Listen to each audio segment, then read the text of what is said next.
Di sudut kota yang ramai, Anang adalah pria sederhana yang hidup dalam kemiskinan.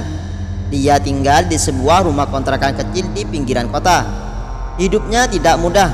Sehari-hari, Anang bekerja sebagai pemulung, mengais barang bekas di antara tumpukan sampah demi membeli nasi bungkus untuk sekadar mengganjal perutnya. Meski miskin, Anang dikenal oleh orang-orang sekitar sebagai pria berhati lembut dan murah hati. Sore itu, hujan turun dengan derasnya. Anang baru saja selesai mengumpulkan kardus bekas di pasar. Tubuhnya menggigil karena baju yang ia kenakan basah kuyup. Dalam perjalanan pulang, dia melewati sebuah jembatan tua yang membentang di atas kali kecil. Di bawah jembatan itu, samar-samar ia melihat seseorang. Awalnya ia berpikir itu hanya bayangan pohon, tetapi semakin mendekat hatinya berdebar. Ternyata ada seorang wanita duduk di bawah jembatan. Pakaiannya lusuh, wajahnya pucat dan perutnya terlihat membesar. Wanita itu hamil, mungkin sudah mendekati bulan terakhir kehamilannya. Ia tampak menggigil sambil memeluk dirinya sendiri untuk menghalau dingin. Anang ragu sejenak. Dia bukan siapa-siapa, hanya seorang pemulung yang bahkan sering kesulitan memenuhi kebutuhannya sendiri. Tapi hatinya tidak tega melihat wanita itu sendirian di tengah hujan seperti ini. Dia pun mendekati wanita itu perlahan. "Bu, maaf saya mengganggu. Tapi kenapa ibu ada di sini? Apa yang terjadi?" tanyanya dengan suara pelan. Wanita itu menoleh. Matanya berkaca-kaca seolah beban yang ia pikul terlalu berat. Saya diusir dari rumah. Suami saya tak mau mengakui anak ini. Dia bilang saya hanya membebani hidupnya." Suara wanita itu terhenti, berganti dengan tangisan yang terendam oleh hujan. Anang terdiam. Ia tahu bagaimana rasanya diabaikan dan dianggap tak berharga. Hatinya terjabik mendengar cerita wanita itu. Ia tidak tahu harus berkata apa. Dalam situasi seperti ini, apa yang bisa dia lakukan? Setelah berpikir sejenak, Anang membuka karung yang ia bawa. Di dalamnya ada beberapa potong kain bekas. Meski tidak bersih, kain itu setidaknya bisa menghangatkan wanita itu. "Bu, ini kainnya, mungkin bisa dipakai supaya tidak kedinginan." Wanita itu menerima kain tersebut dengan tangan gemetar. "Terima kasih," ucapnya pelan. Hujan semakin deras dan langit mulai gelap. Anang tahu ia tidak bisa membiarkan wanita itu tinggal di bawah jembatan semalaman. Namun ia juga tahu bahwa ia tak punya tempat yang layak untuk menampungnya. Dengan keberanian yang tersisa, Anang berkata, "Kalau ibu tidak keberatan, rumah saya memang kecil dan sederhana, tapi ibu bisa ikut saya malam ini. Setidaknya ibu tidak kehujanan." Wanita itu tampak ragu, tapi saat melihat ketulusan di mata Anang, ia mengangguk pelan. "Baiklah, terima kasih mas." Anang membantu wanita itu berdiri perlahan. Dengan langkah pelan, mereka berjalan bersama menembus hujan menuju rumah kecil Anang. Meski ia tahu hidupnya sudah sulit, Anang merasa ia tak bisa membiarkan seseorang yang membutuhkan pertolongan menderita di depan matanya. Di tengah perjalanan, Anang bertanya, "Nama saya Anang, kalau boleh tahu ibu siapa?"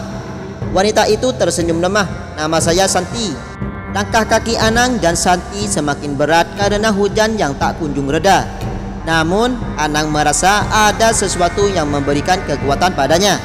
Meskipun dirinya sendiri hidup serba kekurangan, di saat itu ia merasa seolah Tuhan sedang memberinya kesempatan untuk berbagi, untuk memberi tanpa mengharapkan imbalan. Santi berjalan dengan pelan, sesekali memegangi perutnya yang semakin membesar. Sesampainya di rumah Anang, ia mempersilakan Santi masuk.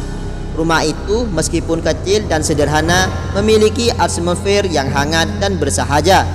Di dalamnya hanya ada satu ruangan dengan tempat tidur kecil, meja kayu yang dipenuhi dengan beberapa alat-alat bekas dan sebuah kompor minyak tanah yang masih menyala redup.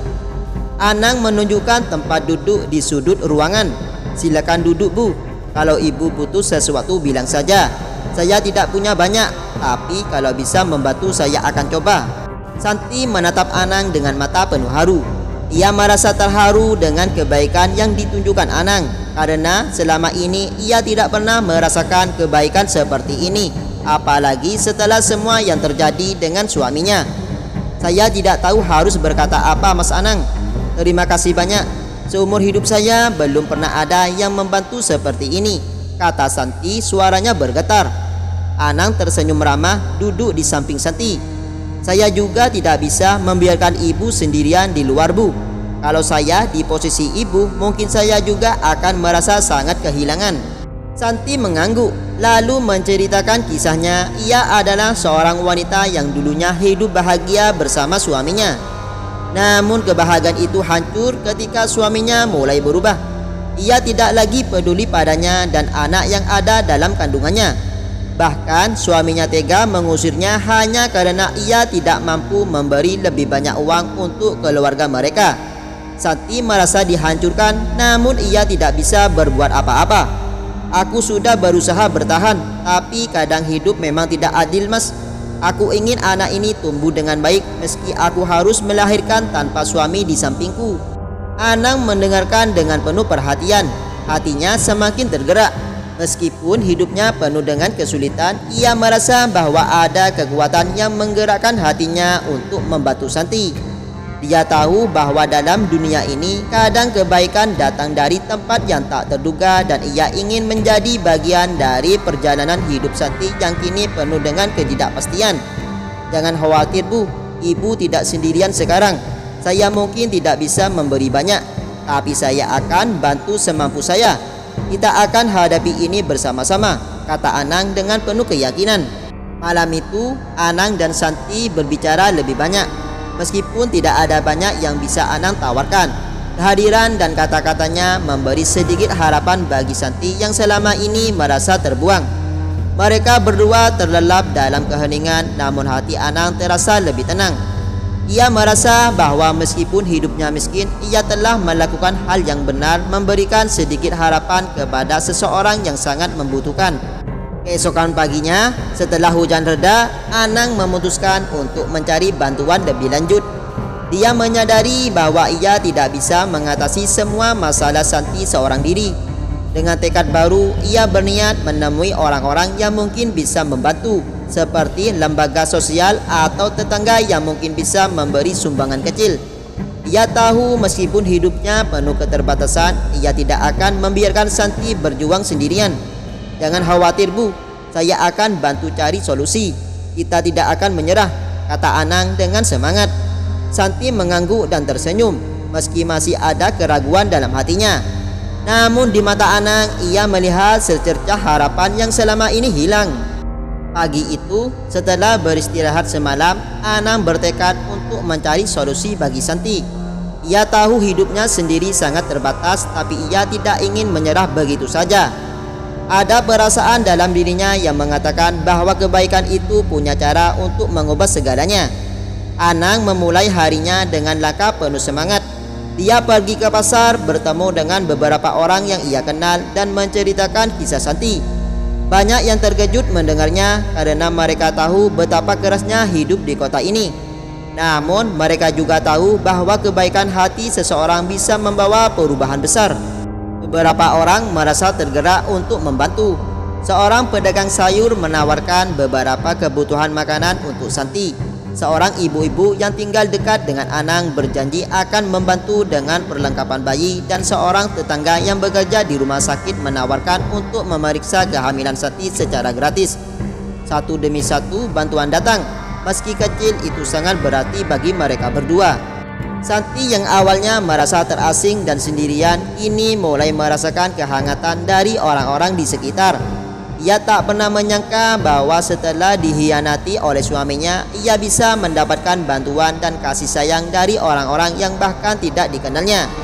Mas Anang, saya benar-benar tidak tahu harus berkata apa. Semua ini tidak pernah saya bayangkan sebelumnya, ujar Santi, matanya berkaca-kaca. Kali ini bukan karena kesedihan, tetapi karena rasa terharu. Anang tersenyum. Ibu tidak sendirian, Bu. Kadang kita hanya perlu sedikit waktu untuk menemukan orang-orang yang peduli.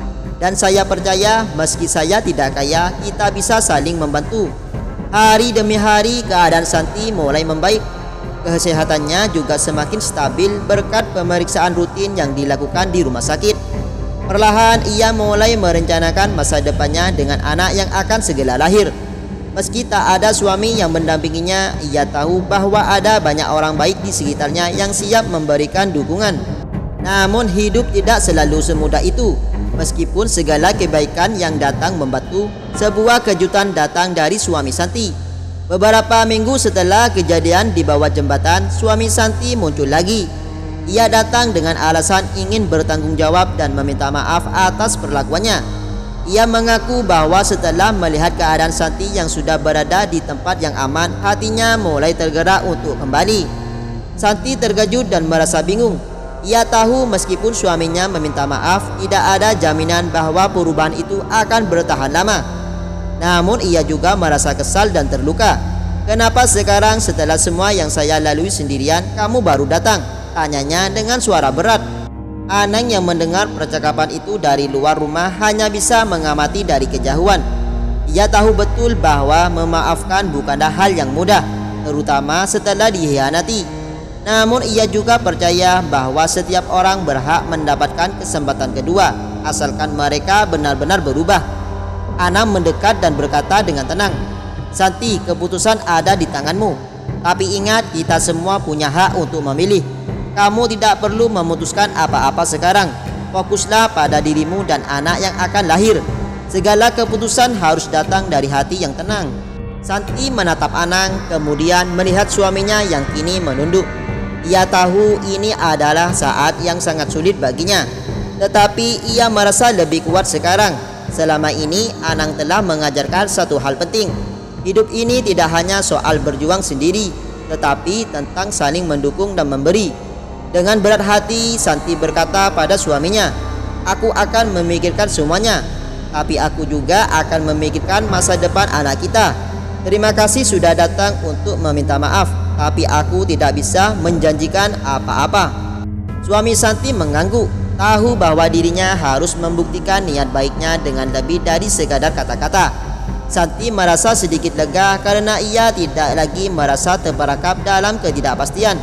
Ia tahu apapun yang terjadi, ia punya diri sendiri dan anaknya serta orang-orang yang peduli padanya termasuk Anang. Hari-hari berlalu dan meskipun hidup masih penuh tantangan, Santi merasa lebih kuat. Ia tidak lagi merasa takut untuk menghadapi masa depan karena kini ia tahu bahwa kebaikan masih ada di dunia ini meskipun hidup terkadang penuh dengan cobaan. Anang dengan segala keterbatasannya telah memberikan lebih dari sekadar pertolongan fisik. Ia memberi harapan, ketulusan dan sebuah contoh bahwa dalam hidup setiap kebaikan sekecil apapun akan membawa perubahan besar, tak hanya untuk yang diberi tapi juga untuk yang memberi. Minggu-minggu berikutnya kehidupan Santi mulai memasuki babak baru. Ia kini memiliki ruang untuk bernafas berkat bantuan dari Anang dan orang-orang baik di sekitarnya. Meski hidup masih penuh dengan ketidakpastian, Santi merasa lebih kuat dan lebih siap menghadapi masa depan. Kehamilannya berjalan lancar dan meski ia masih merasa trauma dengan perlakuan suaminya, ia juga sadar bahwa ia tidak bisa hidup terus-menerus dalam kebencian dan kesedihan. Suami Santi setelah beberapa kali datang untuk meminta maaf, akhirnya berjanji untuk berubah. Ia memutuskan untuk mencari pekerjaan yang lebih baik dan membantu Santi dalam segala hal yang ia bisa. Namun Santi masih merasa ragu dan memilih untuk tidak terburu-buru. Ia ingin melihat apakah perubahan itu benar-benar tulus atau hanya sekadar kata-kata belaka. Pada suatu malam yang tenang, setelah beberapa bulan tinggal bersama Anang, Santi memutuskan untuk berbicara dengan Anang tentang masa depannya. "Mas Anang," kata Santi dengan suara pelan, "terima kasih sekali lagi atas segala bantuan dan dukunganmu. Tanpa kamu saya tidak tahu bagaimana saya bisa melalui semua ini." Anang yang sedang duduk di meja kayu memandang Santi dengan senyuman lembut. "Saya hanya melakukan apa yang bisa saya lakukan, Bu. Kita semua punya peran di dunia ini. Mungkin peran saya adalah membantu orang-orang yang sedang kesulitan."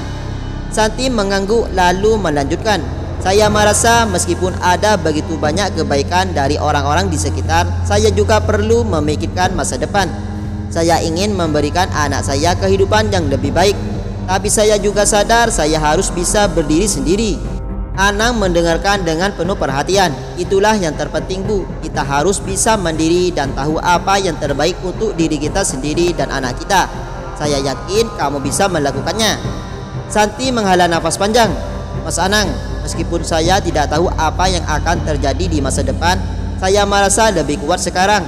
Saya tidak ingin mengulang kesalahan yang sama lagi. Saya ingin membesarkan anak ini dengan penuh kasih sayang dan tanpa ketakutan. Saya juga ingin memberi contoh pada anak saya bahwa kebaikan akan selalu menang meskipun hidup tidak selalu adil. Anam mengangguk, menyadari betapa besar tekad dalam diri Santi. Ibu sudah menunjukkan kepada saya bagaimana ketulusan dan keberanian bisa mengubah kehidupan. Saya tahu ibu akan berhasil dalam perjalanan ini. Santi tersenyum, matanya bersinar dengan harapan baru. Saya berencana untuk mencari pekerjaan meskipun itu tidak mudah.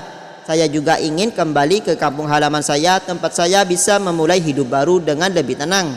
Anam mengangguk setuju. Keputusan itu tepat, Bu. Kadang kita perlu kembali ke akar kita untuk menemukan kedamaian dan memulai langkah baru. Saya yakin kamu akan baik-baik saja. Namun sebelum Santi pergi, Anang memberi sebuah nasihat yang menyentuh hati. Ingat, Bu, dalam hidup ini kita mungkin tidak bisa mengubah masa lalu, tapi kita bisa memilih bagaimana melangkah di masa depan. Jangan biarkan rasa sakit di masa lalu menghentikan langkahmu. Kamu punya banyak potensi untuk menjadi ibu yang luar biasa untuk anakmu. Santi terdiam sejenak meresapi kata-kata Anang yang penuh makna. Terima kasih Mas Anang, saya tidak akan lupa dengan semua yang sudah kamu lakukan. Saya harap suatu saat saya bisa membalas kebaikanmu. Anang tersenyum, tidak perlu membalas apa-apa, Bu. Kebaikan itu selalu datang dengan cara yang tak terduga. Suatu hari nanti ibu pasti akan membantu orang lain seperti yang saya lakukan. Itulah cara kita memperbaiki dunia. Dengan semangat baru, Santi mempersiapkan dirinya untuk kembali ke kampung halaman. Ia memutuskan untuk mulai bekerja, membuka lembaran baru dan berjuang untuk masa depan anaknya. Anang dengan segala keterbatasannya merasa bangga telah bisa menjadi bagian dari perjalanan hidup Santi. Santi berangkat dengan penuh keyakinan. Meskipun hidup tidak selalu mudah, ia tahu bahwa setiap tantangan adalah kesempatan untuk tumbuh. Ia tidak lagi merasa sendirian karena ia tahu kebaikan yang diberikan akan selalu kembali dan setiap langkah yang diambil dengan hati yang tulus akan membawa hasil yang baik. Kisah Santi dan Anang mengajarkan kita bahwa hidup ini penuh dengan pilihan dan dalam setiap pilihan kita bisa menemukan kekuatan untuk mengubah hidup kita dan kehidupan orang lain. Tidak ada yang lebih besar daripada memberi dan tidak ada yang lebih indah daripada berbagi kebaikan.